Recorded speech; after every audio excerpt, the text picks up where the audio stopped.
মরিতে চাহি না আমি সুন্দর ভুবনে।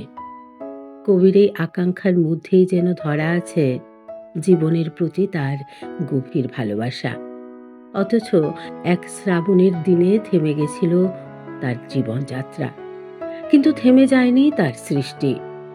২২শে শ্রাবণ বাঙালির কাছে শুধু একটি প্রয়াণের দিন নয়, চিরন্তন রবীন্দ্রনাথকে ফিরে দেখার দিন।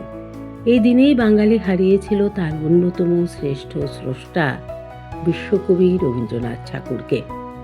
১৩৪৮ বঙ্গাব্দের ২২শে শ্রাবণ, ১৯৪১ সালের ৭ আগস্ট কলকাতার জোড়াসাঁকোর ঠাকুরবাড়িতে শেষ নিঃশ্বাস ত্যাগ করেন রবীন্দ্রনাথ। কিন্তু তার চলে যাওয়া যেন তার সৃষ্টির পথকে থামাতে পারেনি।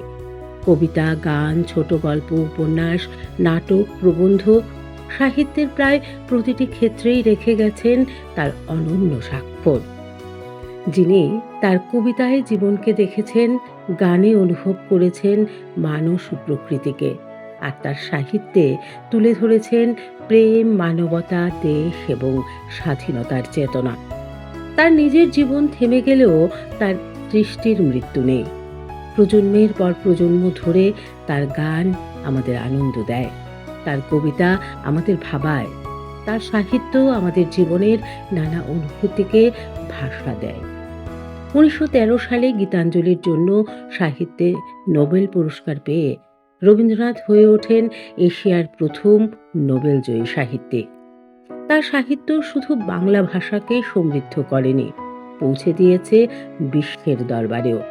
তার লেখায় যেমন রয়েছে প্রকৃতির অপার সৌন্দর্য, প্রেম, বিরহের অনুভব, তেমনি রয়েছে মানবতাবোধ, স্বাধীনতার আকাঙ্ক্ষা এবং সমাজের প্রতি দায়বদ্ধতার কথা।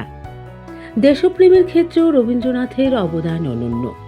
তার লেখা জনগণ মন ভারতের জাতীয় সঙ্গীত, আমার সোনার বাংলা বাংলাদেশের জাতীয় সঙ্গীত।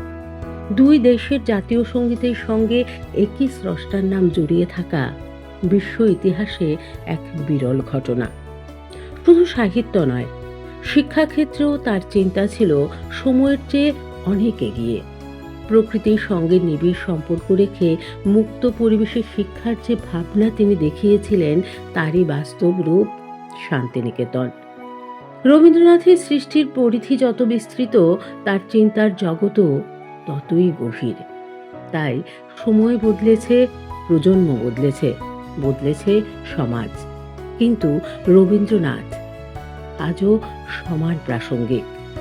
২২শে শ্রাবণ তাকে স্মরণ করা মানে শুধু তার প্রয়াণকে স্মরণ করা নয়, তাকে স্মরণ করা মানে তার সৃষ্টির কাছে ফিরে যাওয়া, মানবতাবাদী চিন্তাকে নতুন করে উপলব্ধি করা। জীবনের শেষ প্রান্তে পৌঁছেও যিনি সৃষ্টি করে গেছেন অমর সাহিত্য, সেই রবীন্দ্রনাথ আজও বেঁচে আছেন আমাদের ভাষায়, আমাদের সংস্কৃতিতে, আমাদের অনুভবে। তাই ২২শে শ্রাবণে শ্রদ্ধায় মাথা নত হয় বিশ্বকবি রবীন্দ্রনাথ ঠাকুরের প্রতি।